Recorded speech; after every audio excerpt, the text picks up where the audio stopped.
চলুন বেয়াই মশাই। একে তুমি আমাকে বেয়াই বলছো কেন?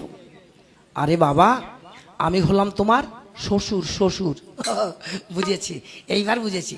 চলুন অসুর বাবা। ওই আবার বলছি কিনা অসুর বাবা।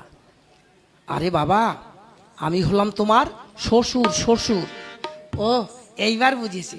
চলুন মেসোমশাই। এই যে আমার কি মাথা টাথা খারাপ নাকি?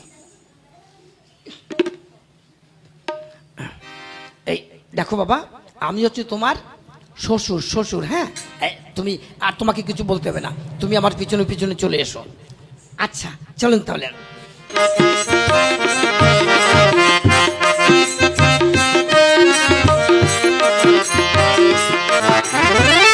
শ্বশুর বাবা, আবার কি হলো? বলছিলাম আমরা যে নদীর পাশ দিয়ে হেঁটে যাচ্ছি, এই নদী কে কেটেছে? দেখো দিনি কেমন কি ধরনের প্রশ্ন বলছে, নদী কে কেটেছে? এই নদী তোমার বাপ কেটেছে। তোমার বাপ? আমার বাপ কেটেছে? তা শ্বশুর বাবা, এই নদীর মাটি কি করেছে? পরিশালার প্রশ্ন বলছে নদীর মাটি কি করিয়েছে? এই নদীর মাটি আমি খেয়েছি, আমি খেয়েছি। মা, মাটি খেতে গেলেন কেন? দাঁতে বালি কিস কিস করিনি? তাছাড়া আমারে বললি তো আমি 10 কিলো চাল পাঠিয়ে দিতে পারতুম। আমি তো আর সহ্য করতে পারছি না, আমি তো সহ্য করতে পারছি না। এই যে ছাতি দেখেছো, ছাতি, এই ছাতি দিয়ে মেরিয়ে দাঁত সব কটা ভেঙে দেবো। দাঁত ভেঙে দিলি আমি শ্বশুর বাড়ি গিয়ে মাংস চিবিয়ে কি করে খাবো?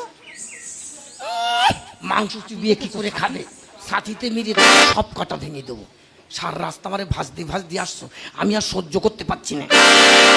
দাঁত ভেঙে দিলি আমি শ্বশুর বাড়ি গিয়ে মাংস চিবিয়ে করে মাংস চিবিয়ে কি করে খাবো? একদম কথা বলবেন, চুপচাপ চলে এসো। আচ্ছা চলুন তাহলে। আবার কি হলো? বলছিলাম আপনি বিয়ে করিয়েছেন? কপাল আমার, কপাল। আমার জামাই জিজ্ঞেস করছে আমি বিয়ে করেছি কিনা। এই আমি বিয়ে না করলে তোরটাকে কোথায় পেয়েছিস? তোরটাকে? হ্যাঁ তাও তো ঠিক। তা শ্বশুর বাবা, আপনি কাকে বিয়ে করেছেন? কেন? তোমার শাশুড়ি গো, তোমার শাশুড়ি। দৌড় বাপু, এ ঘরে ঘরে হয়ে গেল না? শাশুড়িকে কেন বিয়ে করতে গিয়েছেন? অন্য জায়গায় বিয়ে করলে এক ঘর কুটুম বাড়তো না?